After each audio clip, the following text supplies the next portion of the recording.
Iran, Israel আর যুক্তরাষ্ট্রের মধ্যে এই যে উত্তেজনা যেভাবে বাড়ছে তা বেশ চিন্তার বিষয়। হুম।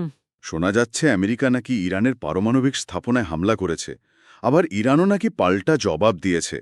পরিস্থিতি বেশ যাকে বলে ঘোলাটে। ঠিক।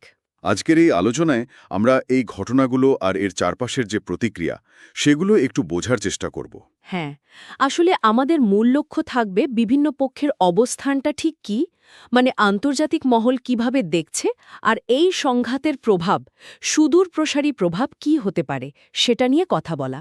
অবশ্যই যা কিছু তথ্য পাওয়া গেছে তার ভিত্তিতে। আচ্ছা, তাহলে মার্কিন হামলাটা দিয়েই শুরু করা যাক। খবর যা বলছে, আমেরিকার B-2 স্পিরিট বোমারু বিমান বেশ ভয়ঙ্কর অস্ত্র। হ্যাঁ, খুবই অত্যাধুনিক। সেটা ব্যবহার করা হয়েছে ইরানের 3টি পারমাণবিক স্থাপনার উপর। কিন্তু কিছু রিপোর্টে দেখলাম শুধু পারমাণবিক কেন্দ্র নয়।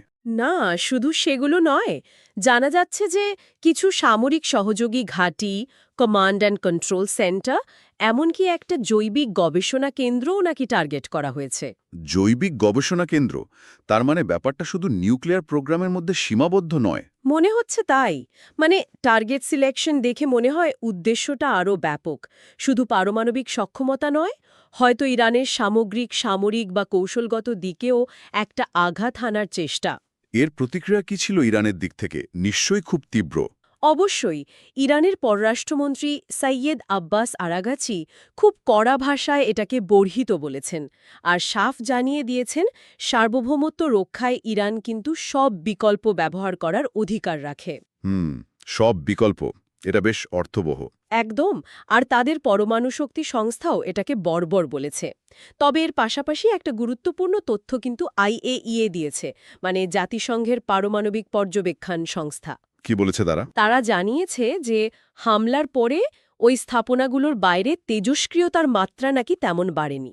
আচ্ছা, এটা কিছুটা স্বস্তির খবর, যদিও পরিস্থিতি তাতে শান্ত হচ্ছে না, কারণ ইরানও তো পাল্টা হামলা চালিয়েছে। হ্যাঁ, ইরানও খুব দ্রুত প্রতিক্রিয়া দেখিয়েছে, আর তাদের রাষ্ট্রীয় মিডিয়া বলছে ইসরায়েলের বেনগুরিয়ান এয়ারপোর্ট সহ বেশ কয়েকটা জায়গায় দূরপল্লার মিসাইল দিয়ে হামলা চালানো হয়েছে। বেনগুরিয়ান এয়ারপোর্ট, এটা তো একটা বিশাল ব্যাপার, বেসামরিক টার্গেট। ঠিক। আর ইসরায়েলের জরুরি সেবা সংস্থা জানিয়েছে এই হামলায় 11 জন আহত হয়েছেন, তাদের হাসপাতালেও নিতে হয়েছে। এয়ারপোর্টে হামলা তো পরিস্থিতি আরও অনেক বেশি জটিল হয়ে যাওয়া। আর এর জবাবে আমেরিকার তখনকার প্রেসিডেন্ট ডোনাল্ড ট্রাম্প কি বললেন? চুপ করে তো থাকার লোক নন তিনি। একেবারেই না। ট্রাম্পের প্রতিক্রিয়া ছিল প্রত্যাশিতভাবেই খুব আক্রমণাত্মক। তিনি হুমকি দিয়েছেন ইরান যদি আবার হামলা করার সাহস দেখায় তাহলে আমেরিকা নাকি আরও তীব্র মাত্রায় জবাব দেবে।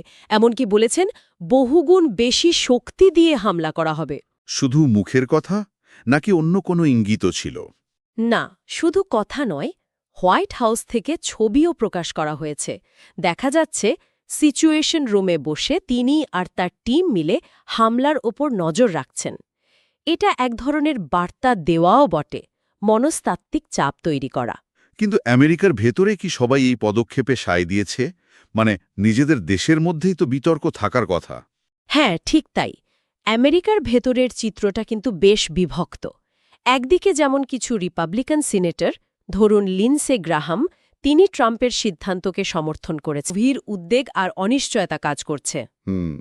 সব মিলিয়ে বোঝা যাচ্ছে পরিস্থিতিটা খুবই সংবেদনশীল। একদিকে যেমন সামরিক শক্তি দেখানো হচ্ছে, আবার অন্যদিকে কিন্তু কূটনৈতিক সমাধানের কথাও বলা হচ্ছে। দুটোই চলছে পাশাপাশি। আসলেই তাই। আর সব শুনে একটা প্রশ্ন কিন্তু মাথায় আসছে।